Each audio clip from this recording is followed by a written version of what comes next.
ACB court అనుమతితో liquor కేసులో 4 నిందితులను సిట్ అధికారులు కస్టడీకి తీసుకున్నారు. కసిరెడ్డి రాజశేఖర్ రెడ్డి, ధనుంజయ రెడ్డి, కృష్ణమోహన్ రెడ్డి, గోవిందప్ప బాలాజీలను విజయవాడలోని జిల్లా జైలు నుంచి సిట్ అధికారులు కస్టడీలోకి తీసుకున్నారు. కోర్టు అనుమతితో వీరిని సిట్ కార్యాలయంలో 2 రోజుల పాటు అధికారులు విచారించనున్నారు. ఉదయం 8 గంటల నుంచి సాయంత్రం 6 గంటల వరకు వీరిని విచారించేందుకు కోర్టు అనుమతినిచ్చింది. సిట్ విచారణతో ఏపీలో మద్యం కుంభకోణం విచారణ చివరి దశకు చేరుకుందని తెలుస్తోంది. వరుస పరిణామాలతో ఈ వారంలోనే మరిన్ని అరెస్టులు జరగబోతున్నాయా? బుధవారం నుంచి ఈడీ రంగంలోకి దిగడంతో చివరి లబ్ధిదారుడి వివరాలు సేకరించిందా? ఈడీ నెక్స్ట్ ఎవరిని అరెస్ట్ చేయబోతోంది?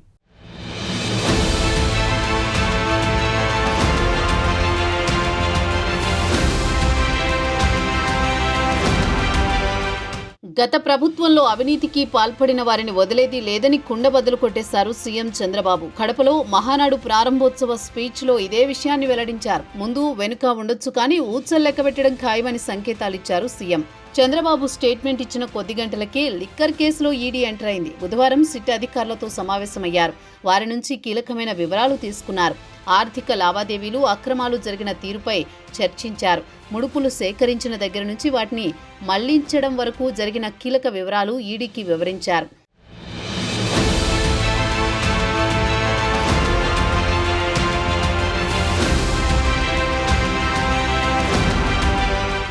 జగన్ ప్రభుత్వ హయాంలో అప్పటి ప్రభుత్వం పాత బ్రాండ్లను పక్కన పెట్టి జే బ్రాండ్లను అందుబాటులోకి తీసుకువచ్చింది. దీంతో ఈ మద్యం తాగి చాలా మంది అనారోగ్యం పాలయ్యారు.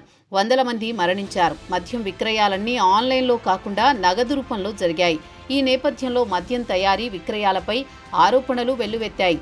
దీంతో తమ ప్రభుత్వం అధికారంలోకి వస్తే మద్యం కుంభకోణంపై దర్యాప్తు చేయిస్తామని చంద్రబాబు నాయుడు గత ఎన్నికల ప్రచారంలో హామీ ఇచ్చారు. 2024లో జరిగిన ఎన్నికల్లో కూటమి సారథ్యంలో ప్రభుత్వం కొలువు తీరింది. అనంతరం ఈ మద్యం వ్యవహారంపై సిట్ను ఏర్పాటు చేసింది.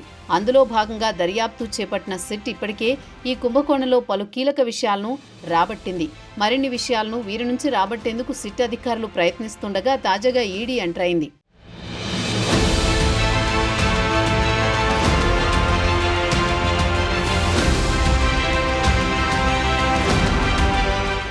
లిక్కర్ స్కామ్లో ప్రధాన సూత్రధారిగా కసిరెడ్డి రాజశేఖర్ రెడ్డిని పోలీసులు అరెస్ట్ చేసి విచారించారు.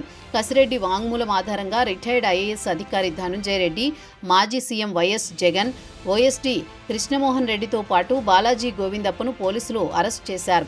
అయితే ఇప్పటికే కసిరెడ్డి రాజశేఖర్ రెడ్డిని సిట్ అధికారులు విచారించారు. మరోసారి అతన్ని విచారించాలని సిట్ అధికారులు ఏసీబీ కోర్టులో పిటిషన్ దాఖలు చేశారు.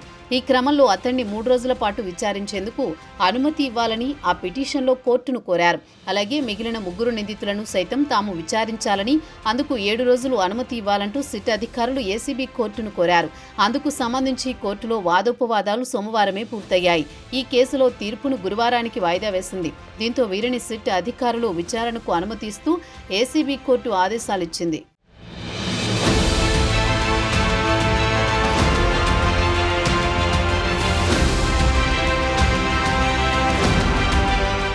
కస్టడీలో నిందితుల విచారణ పూర్తయ్యాక అంతిమ లబ్ధిదారుణ్ణి తేల్చనుంది.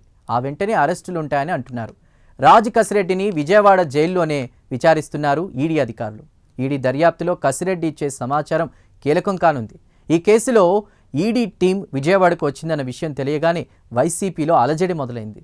నిందితులు ఎలాంటి సమాచారం అధికారులకు ఇచ్చారో తెలియదు. ఈ కేసులో మాక్సిమం అందరినీ అదుపులోకి తీసుకుంది. మిగిలిన 2 నేతలను అదుపులోకి తీసుకోవచ్చని అంటున్నారు. అదే జరిగితే మరో 2 ఏళ్ల వరకు బెయిల్ రావడం కష్టమని అంటున్నారు. ఢిల్లీ లిక్కర్ స్కామ్ తర్వాత నిధులు ఏ రూపంలో ఎటువైపు వెళ్తాయో డొంక లాగడం మరింత ఈజీగా మారినట్లు కూడా అధికార వర్గాలు చెప్తున్నాయి.